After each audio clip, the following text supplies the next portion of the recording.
And it's not just enormous military gadgets that they're spending on. There's the military spending money on. As Obama announces this drawdown of troops, a massive buildup is in the works. Thousands of U.S. troops now gearing up to go to Israel. The military is calling it an exercise, not a deployment. But this is one serious exercise. This, as Israel says, they're ready to go to war with Iran.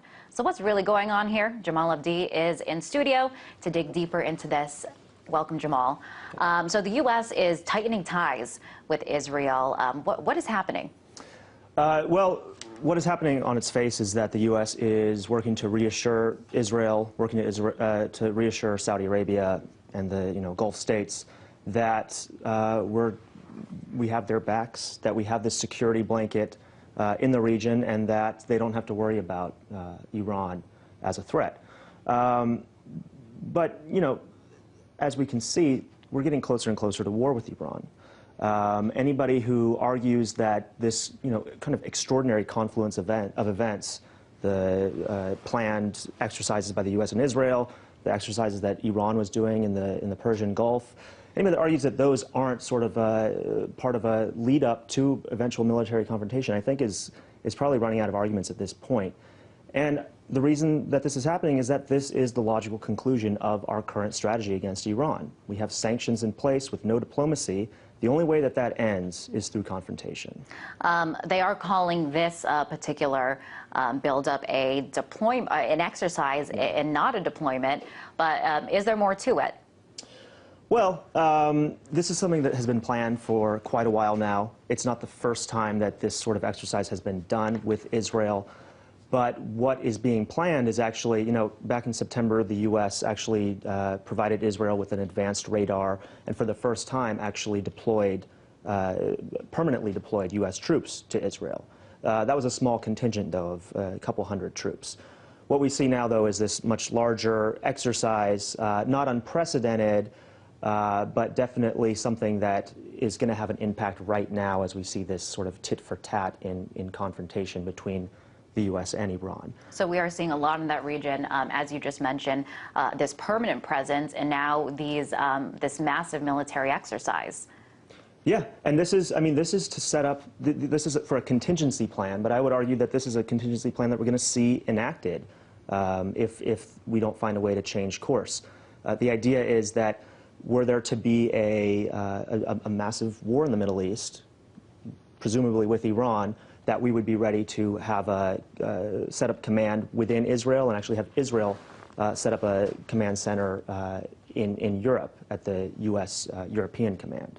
And Israel at this point seems both ready and willing to go to war with Iran. So if they do, will the U.S. automatically join them?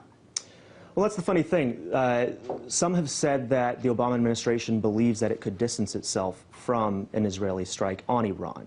And there have been these sort of public leaks in which U.S. officials have said Israel wouldn't notify us until jets were scrambled and in the air before they struck Iran. But that being said, given that we're doing this massive military exercise, given that the U.S. has actually, under Obama in 2009, actually provided Israel with these bunker busters that presumably would be used against Iranian nuclear facilities, I think it's going to be very difficult to not be implicated, for the U.S. not to be implicated in an Israeli strike on Iran. And so I don't see a scenario in which this happens and we are not forced into some sort of all-out war. So you're saying the likelihood is if Israel goes, the U.S. will go? Absolutely. And Iranian officials have said this. They're going to consider any strike by Israel a strike by the United States. Now, this huge buildup is happening as President Obama just today announced that there's supposed to be this big reduction in military spending. And in order to do that, he's bringing the troops home from Iraq, from Afghanistan. But now we're seeing this possible military conflict with Iran. So is it possible that this isn't really much of a drawdown or a shrinking of military, but just a redirecting of resources? Well, you'll recall that under Bush, we didn't consider the Iraq or Afghanistan wars as military spending. They were a separate budget item. And I would argue that you can't actually reduce military spending unless we actually have a strategic realignment that puts more of a focus on diplomacy. We can't continue the policies of the Bush administration and of previous administrations when it comes to Iran, policies that can only end in military confrontation. If we don't change those, we're going to end up spending the money that previous administrations would have spent on a war. We're locked into this trajectory. One method that the U.S. is using are these sanctions, but some argue that these sanctions are in themselves an act of war. Well, Iran has said that they would consider sanctions on their oil exports and sanctions on their central bank an act of war. I think it could be reasonably argued that the covert attacks within Iran, and frankly, some of the things that Iran does could all be considered acts of war, and that there is a Cold War going on. There's also an economic war going on against Iran. So I think that we do have a low-scale war right now, and the question is, does that actually escalate out of control into a full-scale war? And I'll say that, what's happening now with Iran, people are calling it desperation. They're saying that what's happening is actually a sign that the sanctions are working. But I think that begs the question, what are the sanctions intended to do? If they're working to bring us closer to war, then absolutely they are working. But I don't think that that's the policy or the objective that the American people want to see with this. Well, it's said that the sanctions are supposed to prevent us from going to war, but it seems like that's not really what they are accomplishing. In the wake of all these events, of all the turmoil in the region, is war with Iran at this point unavoidable?